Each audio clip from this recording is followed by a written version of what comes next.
Hello guys, ഞാൻ ഇസാഖ്. ലോകത്തിലെ ഏറ്റവും കൂടുതൽ ദുരിതം അനുഭവിച്ച് മരിച്ച ഒരു പെൺകുട്ടിയുടെ കഥയാണ് നമ്മൾ നോക്കാൻ പോകുന്നത്. അപ്പോൾ ദുരിതം എന്ന് പറയുമ്പോൾ നമ്മൾ ഒരുപാട് നിർഭയ കേസ് കണ്ടിട്ടുണ്ട്, ആസിഫ കേസ് കണ്ടിട്ടുണ്ട്, അങ്ങനെ ഒരുപാട് റേപ്പ് കേസുകൾ കണ്ടിട്ടുണ്ട് അല്ലേ. അപ്പോൾ അവരിനേക്കാളും 100 മടങ്ങ് എന്ന് പറയുമ്പോൾ എത്രത്തോളം ഉണ്ടാകും നിങ്ങൾ ജസ്റ്റ് ആലോചിച്ച് നോക്കുക. അപ്പോൾ അത്രത്തോളം ആ ഒരു ക്രൂരത അനുഭവിച്ച് റേപ്പ് ചെയ്യപ്പെട്ട് അതിനുശേഷം കത്തിച്ച ആ ബോഡി പോലീസിന് പെടാതിരിക്കാൻ വേണ്ടി അത് കോൺക്രീറ്റ് ആക്കി മാറ്റിയ ഒരു കുട്ടിയുടെ കഥയാണ് നമ്മൾ നോക്കാൻ പോകുന്നത്. അപ്പോൾ ഈ കഥ ഞാൻ പറയുന്നതിന് മുമ്പ് തന്നെ ഒരു കാര്യം പറയാം. ഞാൻ കഥയിൽ പറയാൻ പോകുന്നത് ആ കുട്ടിക്ക് നടന്ന കുറച്ച് അനീതികളാണ്. അനീതികൾ എന്ന് പറയുമ്പോൾ കുറച്ച് ക്രൂരതകളാണ്. ആ ക്രൂരതകൾ വിവരിക്കുന്ന സമയത്ത് ഒരുപാട് ബ്രൂട്ടലായിട്ട് ഉണ്ടാവുക. അത് കേൾക്കാൻ കുറച്ച് പേർക്ക് താല്പര്യപ്പെടില്ല. അപ്പോൾ അത് ചില കേൾക്കാൻ താല്പര്യമില്ലാത്തവർക്ക് ഇപ്പം തന്നെ ഈ വീഡിയോ അവസാനിപ്പിച്ച് പോകാൻ ഞാൻ റിക്വസ്റ്റ് ചെയ്യാണ്.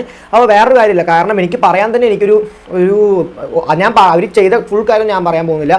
കാരണം അത് ഫുൾ കാര്യം പറയാൻ എനിക്കുള്ളൊരു ഗട്ട്സ് എനിക്ക് വരുന്നില്ല, എൻ്റെ വോയിസ് എനിക്ക് വരുന്നില്ല. അതുകൊണ്ട് ഞാൻ അവർ ചെയ്തൊരു കുറച്ച് ശതമാനം, മാക്സിമം എല്ലാം പറയാൻ നോക്കാം. അപ്പോൾ ഇപ്പം തന്നെ അത് കേൾക്കാൻ താല്പര്യമില്ലാത്തവർ വേഗം വീഡിയോ സ്കിപ്പ് ചെയ്തിട്ട് വേഗം പോവുക. അപ്പോൾ നമുക്ക് നേരെ കഥയിലേക്ക് പോവാം. ജപ്പാനിൽ 1971 ജുൻകോ ഫറൂട്ട എന്ന് പറഞ്ഞൊരു കുട്ടി ജനിക്കുകയാണ്. ആ കുട്ടി ജനിച്ചത് ഒരു ലോവർ ക്ലാസ് ഫാമിലിയിലാണ്. ആ കുട്ടി ജനിച്ച് ആ ഒരു പെൺകുട്ടിയാണ് ലോവർ ക്ലാസ് ഫാമിലിയിൽ ജനിക്കുന്നത്. അപ്പോൾ അങ്ങനെ ജനിച്ച് ആ കുട്ടി ഫാമിലിക്ക് റൺ ചെയ്യാൻ വേണ്ടിയിട്ട് കുറച്ച് വലുതായതിനു ശേഷം ഒരു പാർട്ട് ടൈം ജോബായിട്ട് ഹോട്ടലിൽ വർക്കിനൊക്കെ പോവുകയാണ്. ആ കുട്ടി കാണാൻ ഭയങ്കര സുന്ദരിയാണെന്നാണ് പറയുന്നത്. അപ്പോൾ കാണാൻ അത്രയും സുന്ദരിയായതുകൊണ്ട് തന്നെ അവിടെ ഒരുപാട് ബോയ്സ് ഈ കുട്ടീൻ്റെ ബാഗിൽ തന്നെ നടക്കാറുണ്ട്. അപ്പോൾ ആ കുട്ടിക്കും അത് ഇഷ്ടമായിരുന്നു എന്നാണ് പറയുന്നത്. ആ കുട്ടിക്ക് ബോയ്സിൻ്റെ അറ്റൻഷൻ വേണം, അതിനുവേണ്ടി കുറച്ച് അട്രാക്റ്റീവായിട്ട് അതിൻ്റെ അറ്റൻഷൻ വേണ്ടി കുറച്ച് മേക്കപ്പ് കൂടുതലൊക്കെ ഇട്ടിട്ട് വരും എന്നൊക്കെ പറയുന്നത്. അപ്പോൾ ആ കുട്ടി കുറച്ച് ഒരു ജാട കാണിക്കുന്ന അല്ലെങ്കിൽ കുറച്ച് സീൻ കാണിക്കുന്ന കുട്ടിയാണെന്നൊക്കെ പറയുന്നത്. പക്ഷേ സാധാരണ ഒരു നല്ല മനസ്സിന് ഉടമയായ ഒരു കുട്ടിയാണ് അപ്പോൾ ജുൻകോ ഫറൂട്ട എന്ന് പറയുന്നത്. അപ്പോൾ ജുൻകോ ഫറൂട്ട അങ്ങനെ സ്കൂളിലേക്ക് പഠിക്കുന്ന സമയത്ത് ഒരു 17 വയസ്സുണ്ടാവും. ആ 17 വയസ്സുണ്ടാകുന്ന സമയത്ത് ഒരുപാട് ആൾക്കാർ വന്ന് ഈ ജുൻകോ ഫറൂട്ടനെ പ്രപ്പോസലൊക്കെ ചെയ്യാൻ തുടങ്ങി. അപ്പോൾ ജുൻകോ എന്താട്ടി എന്ന് പറഞ്ഞാൽ എനിക്കിപ്പോൾ ഈ ലവിനോട് താല്പര്യമില്ല, കാരണം എൻ്റെ ഫാമിലി കുറച്ച് ബാക്ക്വേർഡാണ്, ഞാൻ കുറച്ച് വർക്കിനൊക്കെ പോയി കുറച്ച് സ്റ്റഡീസിലൊക്കെ കോൺസെൻട്രേറ്റ് ചെയ്തിരിക്കാൻ പോകുകയാണെന്ന് പറഞ്ഞിട്ട് എല്ലാവരെയും റിജക്റ്റ് ചെയ്യാം.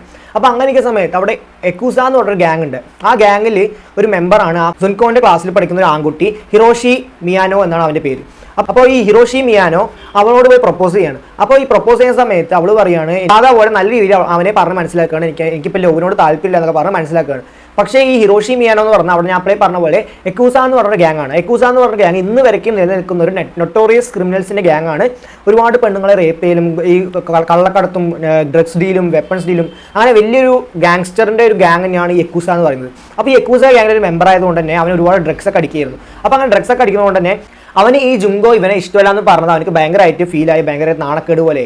അപ്പോൾ അവൻ മനസ്സിൽ ഭയങ്കര ദേഷ്യത്തിലോട് അവൻ പറയുകയാണ്, നിന്റെ ഈ ചന്തം കാരണമല്ലേ നിനക്ക് ഇത്ര അഹങ്കാരം, ഞാൻ ആ ചന്തം ഇല്ലാണ്ടാക്കി തരാമെന്ന് പറഞ്ഞിട്ട് അവൻ വേഗം അവൻ്റെ ഗ്യാങ്ങിനൊക്കെ വിളിച്ചിട്ട് ഒരു പ്ലാൻ ഇടുകയാണ്. പ്ലാൻ എന്ന സമയത്ത് അവർ പറയുന്നത് ഈ ജുൻകോ ഫറൂട്ട എന്ന് പറയുന്ന കുട്ടി ഡെയിലി ഹോട്ടലിൽ പണി കഴിഞ്ഞ് 8 മണിക്കാണ് തിരിച്ച് വീട്ടിൽ പോകാറ്. അവൻ 8 മണിക്ക് വീട്ടിൽ പോകുന്ന സമയത്ത് ഒരു ആളില്ലാത്ത പ്രദേശത്തിലാണ് പോകാറ്, സൈക്കിളിലാണ് പോകാറ്. അപ്പോൾ അവൻ്റെ കൂടുതലുള്ള ഫ്രണ്ടിനോട് അവൻ പറയുകയാണ്, നീ ആ സൈക്കിൾ പോയിട്ട് ചവിട്ടി നിലത്തിറണം, ആ സൈക്കിൾ ഓട്ടാൻ പറ്റാത്ത പോലെ ആക്കണം എന്ന് പറയുകയാണ്. അപ്പോൾ അവനും അതേപോലെ ആ സൈക്കിൾ ചവിട്ടി അത് ഓട്ടാൻ പറ്റാത്ത പോലെ ആക്കുകയാണ്. ആ ചാൻസ് നോക്കിയിട്ട് ഹിറോഷി വേഗം ഒരു കാർ എടുത്തിട്ട് പോയിട്ട് അവളോട് ഒരു ഫ്രണ്ടിനെ പോലെ പറയാണ്, ഞാൻ ഒരേ ക്ലാസ്സിൽ പഠിക്കുന്നത്, ഞാൻ നിന്നെ വീട്ടിൽ ഡ്രോപ്പ് ചെയ്യാൻ, നീ പേടിക്കേണ്ടെന്ന് കാറിൽ കയറുന്നൊക്കെ പറഞ്ഞ് അവളെ കൺവിൻസ് ചെയ്ത് കാറിലേക്ക് കയറ്റിയാണ്. കാറിലേക്ക് കയറ്റിയതിന് ശേഷം വേഗം അവൻ ഇതിൽ കൂടെ പോയ ലോങ് ആണ്, നമുക്ക് ഷോർട്ട് കട്ടിൽ കൂടെ പോകാമെന്ന് പറഞ്ഞിട്ട് വേറൊരു വെയർ ഹൗസിൻ്റെ വെളിയിൽ കൂടെ അവർ പോവാണ്. ആ വെയർ ഹൗസിൽ എത്തിയതിന് ശേഷം അവളോട് പറയാണ്, ഞാൻ എക്കൂസ എന്ന് പറഞ്ഞ ഗ്യാങ്ങിലെ മെമ്പറാണ്, നിന്നെ ഞാൻ ഇപ്പോൾ റേപ്പ് ചെയ്യാൻ പോണ്, ആ റേപ്പ് നീ പുറത്ത് പറഞ്ഞാൽ നിന്നെ ഞങ്ങൾ കൊല്ലുമെന്ന് പറയാണ്. അവളും പേടിച്ചുകൊണ്ട് അവളെ അവർ റേപ്പ് ചെയ്യണം. ആ ഹിറോഷി എന്ന് പറഞ്ഞ ചെക്കൻ റേപ്പ് ചെയ്യണം.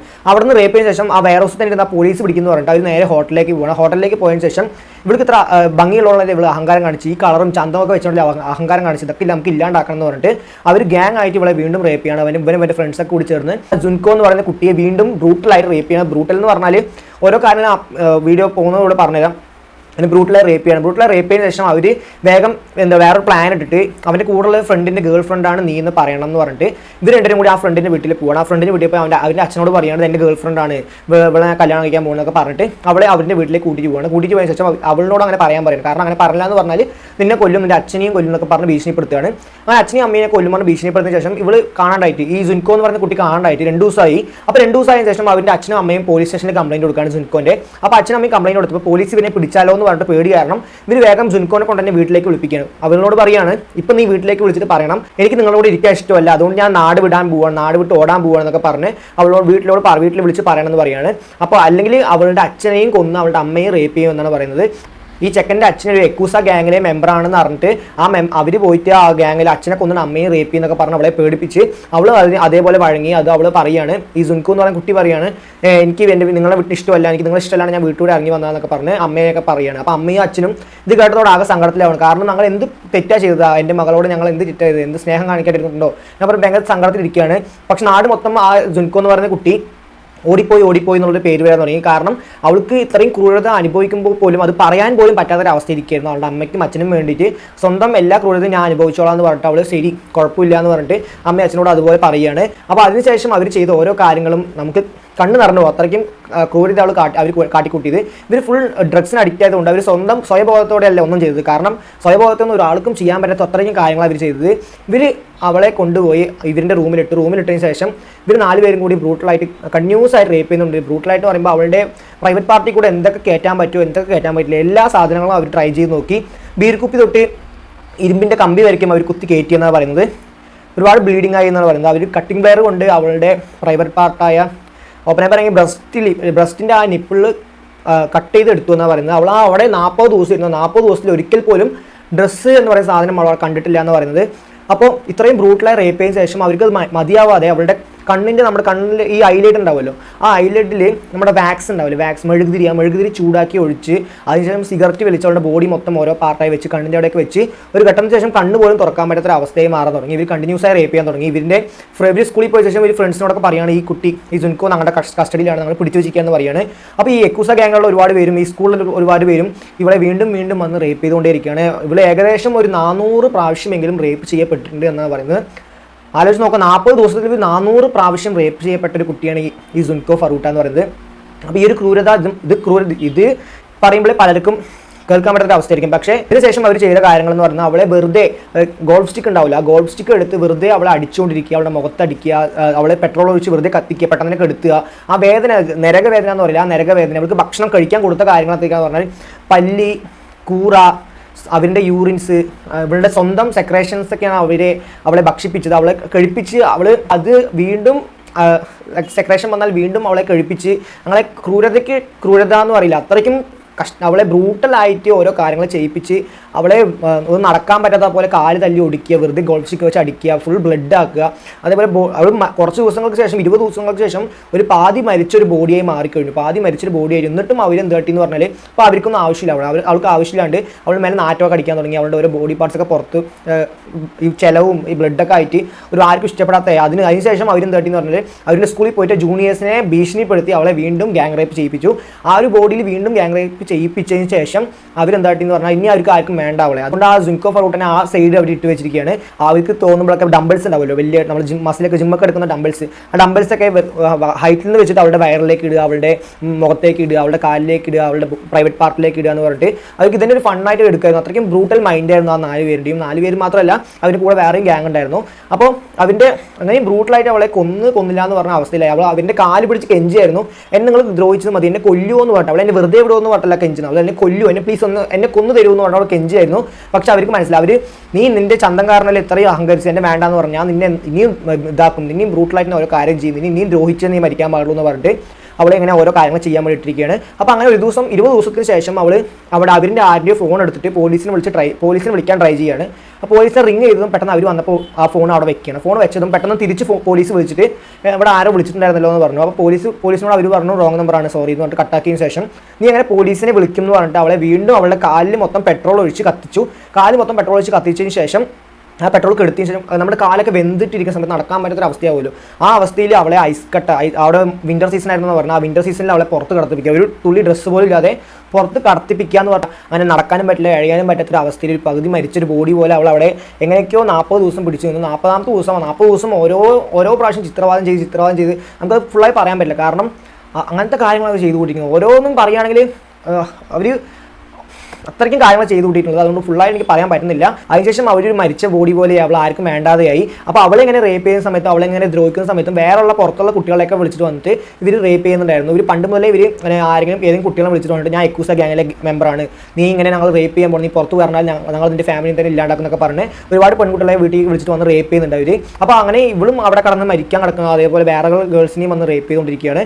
അപ്പോൾ ആ സമയത്ത് പെട്ടെന്ന് ഇവർ ഒരു ദിവസം ഫണ്ണായിട്ട് കളിച്ചുകൊണ്ടിരിക്കുന്ന സമയത്ത് ഡ്രഗ്സ് ഒക്കെ അടിച്ച് കളിച്ചുകൊണ്ടിരിക്കുന്ന സമയത്ത് ഒരു ചെസ് പോലത്തെ ഗെയിമാണ്. ആ ഗെയിം ഇവളോട് പറയുകയാണ്, നീ ഗെയിം കളി ജയിക്കുകയാണെങ്കിൽ ഞങ്ങൾ അതിനെ വെറുതെ വിടാന്ന് പറയുകയാണ്. അവർ പ്ലാൻ ചെയ്താണോ അല്ല ശരിക്കും ചെയ്താണെന്ന് അറിയില്ല. പക്ഷേ അവർ അങ്ങനെ പറയുകയാണ്. പറഞ്ഞതിന് ശേഷം ഒരാൾ പറയുകയാണ് അവൾക്ക് കളിക്കാൻ പറ്റില്ല, ഞാൻ അവൾക്ക് വേണ്ടി കളിക്കാമെന്ന് പറഞ്ഞിട്ട് ഇവർ കളിച്ചതിന് ശേഷം ജുങ്കോന് വേണ്ടി കളിച്ച ആ ഒരു ചെക്കൻ തന്നെ ജയിക്കുകയാണ്. ആ ചെക്കൻ ജയിച്ചതിന് ശേഷം ഇവർക്ക് നീ എങ്ങനെ കളിയിൽ ജയിക്കുന്നു പറഞ്ഞ് വീണ്ടും അവളെ ഇട്ട് അടിക്കാൻ തുടങ്ങി, അവളെ ചവിട്ടാൻ തുടങ്ങി. അതിനുശേഷം അവളെ ഒരു ബോക്സിംഗ് കിറ്റ് ഉണ്ടല്ലോ, അവളെ റേപ്പ് ചെയ്യാനൊന്നും പറ്റില്ല. ഇനി അവളെ ബോക്സിംഗ് കിറ്റ് ആ കിറ്റിനുള്ളിൽ ഇട്ട് വെച്ചിട്ട് അവർ ബോക്സിംഗ് പ്രാക്ടീസ് ചെയ്യുന്ന പോലെ ഇട്ട് ചവിട്ടുകയും കുത്തലും ഫുൾ ബോക്സിംഗ് പ്രാക്ടീസ് ചെയ്തായിരുന്നു. അങ്ങനെ ആ അടി വാങ്ങി ആ ഒരു ചെറിയൊരു തുള്ളി ജീവൻ ഉണ്ടായിരുന്നു, ആ ജീവനും കൂടി ഇല്ലാതായി. അതിനുശേഷം അവർ അവളുടെ ബോഡി മൊത്തം കത്തിക്കുകയാണ്. ബോഡി കത്തിച്ച ശേഷം ഇനി പോലീസ് പിടിക്കാതിരിക്കാൻ വേണ്ടിയിട്ട് കോൺക്രീറ്റ് ഉണ്ടാക്കുന്ന ഒരു ബോക്സിൽ അവളുടെ ബോഡി കൊണ്ടിട്ട് അതിന് ശേഷം കോൺക്രീറ്റ് ഫില്ലാക്കിയിട്ട് ഒരു കോൺക്രീറ്റ് പോലെ തന്നെ ആക്കിയിട്ട് അവളുടെ ബോഡി അവിടെ മൊത്തം ഇല്ലാണ്ടാക്കണം, ആർക്കും കണ്ടുപിടിക്കാൻ പറ്റാത്ത പോലെ ആക്കുകയാണ് അവളുടെ ബോഡി. അതിനുശേഷം ഇവർ വീണ്ടും ഓരോ ക്രൈംസ് ഒക്കെ ചെയ്തുകൊണ്ടിരിക്കുകയാണ്. അങ്ങനെ വീടിൻ്റെ നാട്ടിലൊക്കെ ആണെങ്കിൽ ഒരു തെളിവില്ല ഈ കുട്ടി ജുൻകോ എന്ന് പറയുന്ന കുട്ടി മരിച്ചതായിട്ടാണ് ആർക്കും അറിഞ്ഞിട്ടില്ല. കാരണം ഓടിപ്പോയി കുട്ടി എന്നാണ് എല്ലാവർക്കും അറിഞ്ഞിരുന്നത്. പക്ഷേ ഇവരിങ്ങനെ ഒരുപാട് ക്രൈംസ് ഒക്കെ ചെയ്ത് ഈ ഹിറോഷി എന്ന് പറഞ്ഞ ചെക്കൻ്റെ ഫ്രണ്ട് ഒരു റേപ്പ് കേസിൽ പെടുകയാണ്. അങ്ങനെ റേപ്പ് കേസിൽ പെട്ട് പോലീസ് ഇങ്ങനെ ഇൻവെസ്റ്റിഗേഷൻ ചെയ്യുന്ന സമയത്താണ് അവൻ അറിയാതെ പറയുകയാണ് ഞങ്ങൾ ഇതേപോലെ ജുൻകോനെ കോൺക്രീറ്റിലിട്ട് അടച്ചിട്ടുണ്ട് എന്നൊക്കെ പറയുകയാണ്. ആ പോലീസും അതിൻ്റെ ബാക്കിൽ പോയി കോൺക്രീറ്റ് ഒക്കെ തുറന്നു നോക്കുന്ന സമയത്ത് ഇങ്ങനെ ജുൻകോൻ്റെ ബോഡി ഇട്ടാണ്. അതിനുശേഷം DNA ടെസ്റ്റ് വെച്ച് നോക്കുന്ന സമയത്ത് ഏകദേശം 100 കണക്കിന് ആൾക്കാരാണ്, ഒരു 100 കണക്കിന് കുട്ടികളാണ് ഈ ജുൻകോ എന്ന് പറയുന്ന ഒരു പെൺകുട്ടിയെ റേപ്പ് ചെയ്തിരിക്കുന്നത് 40 ദിവസത്തിനിടയിൽ. ജുൻകോന്റെ ഓരോ കാര്യങ്ങൾ അതിനുശേഷമാണ് ഇങ്ങനെ ഫുള്ളായിട്ട് പറയുന്നത്. അപ്പോൾ ഈ കേസ് കോടതിയിൽ പോയ സമയത്ത് ആ കോടതിയിലത്തെ വക്കീലും അവിടുത്തെ ഓരോ പ്യൂണ് പോലും ഈ കേസ് അവർ വായിക്കുന്ന സമയത്ത് പലരും മയങ്ങി വീണു എന്നൊക്കെ പറയുന്നത്, പലരും കരയാൻ തുടങ്ങി, പലരും മയങ്ങി ബോധം കെട്ട് വീണു. അത്രയും ക്രൂരത അനുഭവിച്ചൊരു കുട്ടിയാണ്, ലോകത്തിൽ തന്നെ ഏറ്റവും ക്രൂരത അനുഭവിച്ചൊരു കുട്ടി അല്ലെങ്കിൽ ഒരു പെൺകുട്ടി എന്ന് പറയുന്നത് നമ്മുടെ ജുൻകോ ഫറൂട്ട എന്ന് പറയുന്ന കുട്ടിയാണ്. അതിനുശേഷം പോലീസ് അവർ അറസ്റ്റ് ചെയ്തതിനു ശേഷം അവർക്ക് വലിയ ശിക്ഷയൊന്നും കൊടുക്കാൻ പറ്റില്ല. കാരണം എല്ലാവരും 17 വയസ്സ് തികയാത്ത കുട്ടികളാണ്. മുഖ്യപ്രതിക്ക് മാത്രം 20 വർഷം ശിക്ഷയും ബാക്കി കുറേ പേര് 20 നിന്ന് 2 വർഷം ശിക്ഷ വരയ്ക്കും ഓരോരുത്തർക്ക് ശിക്ഷയും കൊടുത്ത് കുറച്ച് പേരെ വെറുതെയും വിട്ടു. അപ്പോൾ അവിടെ ഈ യക്കൂസ ഗ്യാങ് ഇന്ന് വരെക്കും നിലനിൽക്കുന്നുണ്ട്. ആ ഗ്യാങ്ങിൻ്റെ ഇൻഫ്ലുവൻസ് കാരണം ഒരുപാട് പേര് വെറുതെ രക്ഷപ്പെട്ടു പോയി. അവർ അത്രയും പേര് ഗ്യാങ്ങിനെ പിടിക്കാൻ പോലീസിനും പേടിയാണ്, അവരോട് ഏറ്റുമുട്ടാൻ ഗവൺമെൻറ്റിന് പേടിയായിരുന്നു. അപ്പോൾ യക്കൂസ ഗ്യാങ് ഇത്രയും വളർന്നിട്ടുണ്ടെന്ന് മനസ്സിലാക്കി ഇന്ന് വരെക്കും അവർ ഈ ക്രൈംസ് ഒക്കെ ചെയ്തുകൊണ്ടിരിക്കുന്നുണ്ടെന്നാണ് പറയുന്നത്. അപ്പോൾ ഈ ഗ്യാങ്ങിലുള്ള എല്ലാവരെയും വെറുതെ വിട്ടുന്നല്ല, കുറേ പേരും ശിക്ഷെങ്കിലും അവർക്കൊക്കെ തൂക്ക് ശിക്ഷ കൊടുത്തിട്ടുണ്ടായിരുന്നില്ല. എല്ലാവരെയും 20 വർഷം ശേഷം ഇവർ കുറേ പേരൊക്കെ 5 വർഷം 10 വർഷം ആ 5 വർഷം 10 വർഷം കഴിഞ്ഞ ശേഷം അവർ വീണ്ടും റേപ്പ് കേസിൽപ്പെട്ട് വീണ്ടും അകത്തായ ഒരുപാട് പേരുണ്ട്. അപ്പോൾ ഇത്രയും ബ്രൂട്ടൽ മൈൻഡുള്ളവരെയൊക്കെ എന്തുകൊണ്ടാണ് തൂക്കി കൊന്നില്ല എന്ന് എനിക്കറിയില്ല. 17 വയസ്സ് തികഞ്ഞില്ല എന്നുള്ള ഒറ്റ കാരണം കൊണ്ടാണോ എന്ന് എനിക്കറിയില്ല. അപ്പോൾ എനിക്ക് നിങ്ങളോട് പറയാനുള്ളത്, ഈ വീഡിയോ കാണുന്ന ഗേൾസിനോട് പറയാനുള്ള ഒറ്റ കാര്യമേ ഉള്ളൂ. നിങ്ങളുടെ വീട്ടിലോ അല്ലെങ്കിൽ നിങ്ങളുടെ പുറത്തോ നിങ്ങളുടെ പരിസരത്തോ ആരെയും നിങ്ങളെ സെക്ഷലായിട്ട് ഹറാസ് ചെയ്യുകയാണെങ്കിൽ അല്ലെങ്കിൽ നിങ്ങൾ എങ്ങനെയെങ്കിലും ഹറാസ് ചെയ്യുകയാണെങ്കിൽ നിങ്ങളുടെ പാരൻസിനോടോ നിങ്ങളുടെ ബ്രദറിനോടോ നിങ്ങളുടെ ഫ്രണ്ടിനോടോ നിങ്ങളുടെ ലവറിനോടോ ഹസ്ബൻഡിനോടോ ആരെങ്കിലും ഒരാളിനോടെങ്കിലും പറയാതിരിക്കാൻ പാടില്ല. നിങ്ങൾ പേടിച്ച് നാണക്കേടാണെന്ന് പറയാണ്ടിരിക്കുക എന്നൊക്കെ പറഞ്ഞ് പേടിച്ചിരിക്കാൻ പാടില്ല. ആരോടെങ്കിലും ഒരാളോടെങ്കിലും പറയണം. ഉദാഹരണം പറയുകയാണെങ്കിൽ ഇപ്പോൾ ജുൻകോ ഫറൂട്ട ഈ ഹിറോഷി എന്ന് പറഞ്ഞ ചെക്കൻ അവളോട് പ്രൊപ്പോസ് ചെയ്തത് അവളുടെ അമ്മയും അച്ഛനോടും പറഞ്ഞിട്ടുണ്ടെങ്കിൽ ഇങ്ങനെ ചെക്കൻ പ്രൊപ്പോസ് ചെയ്തിട്ടുണ്ടായിരുന്നു എന്ന് പറയും. പോലീസിനോട് അവർ പറയും. മിസ്സായതിനു ശേഷം പോലീസിനോട് പറയുന്ന സമയത്ത് പോലീസിന് ഇൻവെസ്റ്റിഗേഷൻ ചെയ്യാനും അവളെ കണ്ടെത്താനും പെട്ടെന്ന് എളുപ്പമായിരിക്കും. അതുപോലെ തന്നെയാണ് നിങ്ങൾ ഓരോ കാര്യങ്ങളും വീട്ടിൽ പാരൻസിനോട് പറയുകയാണെങ്കിൽ നിങ്ങളെ മോട്ടിവേഷൻ ചെയ്തിട്ടോ അല്ലെങ്കിൽ നിങ്ങളെ വഴിതെറ്റി പോകാതിരിക്കാൻ വേണ്ടിയിട്ടോ നിങ്ങൾ ഒരുപാട് കാര്യങ്ങൾ അവർ പറഞ്ഞുതരും. അപ്പോൾ നിങ്ങൾക്ക് സിമ്പിളായിട്ട് ഇങ്ങനെയുള്ള ഓരോ ക്രിമിനൽസിൻ്റെ നിങ്ങൾക്ക് സിമ്പിളായിട്ട് രക്ഷപ്പെടാൻ പറ്റും. അതേപോലെ നിങ്ങൾ ഓരോ കാര്യങ്ങൾ വീട്ടിൽ പറഞ്ഞു കഴിഞ്ഞാൽ തന്നെ നമുക്ക് ഓരോ പകുതി പ്രോബ്ലം നമ്മൾ സോൾവ് ആകും. ഇങ്ങനെ പറയാതിരുന്നു കഴിഞ്ഞാൽ നിങ്ങൾ ആരോടും പറയില്ല എന്നുള്ളൊരു ധൈര്യം അവർക്ക് വരും. അത് നിങ്ങൾ എന്തും ചെയ്യാനുള്ള ഒരു ധൈര്യം അവർക്ക് വരും. നിങ്ങൾ പറയുന്നതെന്ന് പറഞ്ഞാൽ അത് വേഗം നിങ്ങൾ പേടിച്ച് നിങ്ങളോട് മാറിപ്പോകും. അതേപോലെ തന്നെയാണ് ബോയ്സിനോട് പറയാനുള്ളത്, ഒരാളിങ്ങനെ ചെയ്യുന്നത് കണ്ടാൽ നിങ്ങൾ അയാൾ എന്തോ ചെയ്തിട്ട് പോട്ടെ എന്ന് നോക്കി നിൽക്കാതെ അയാൾ എന്തുകൊണ്ട് ചെയ്യുന്നു എന്ന് പറഞ്ഞാൽ അവരോട് ചോദിക്കാൻ പോകണം. അങ്ങനെ ചോദിക്കാൻ പോയി ഇവർ പ്രൊട്ടക്ട് ചെയ്യുന്ന ഏതൊരു ഗേളിനെയും പ്രൊട്ടക്ട് ചെയ്യുന്നതാണ് തന്നെയാണ് അവരുടെ ഹീറോസ് ആയിരിക്കുക. അല്ലെങ്കിൽ ഹീറോസ് ആവാൻ വേണ്ടി ചെയ്യണമെന്നല്ല, നമ്മുടെ ഒരു റെസ്പോൺസിബിലിറ്റിയാണ് അങ്ങനെ ചെയ്യണം എന്നുള്ള കാര്യം എന്ന് പറയുന്നത്. അപ്പോൾ ഇത്രയും കാര്യങ്ങൾ ഈ വീഡിയോയിൽ പറയാനുള്ളൂ എനിക്ക്. ജുൻകോ ഫറൂട്ടയ്ക്ക് സംഭവിച്ച പോലെ ഏതൊരു മനുഷ്യ കുഞ്ഞിനും സംഭവിക്കാതിരിക്കാൻ വേണ്ടി പ്രാർത്ഥിക്കാം.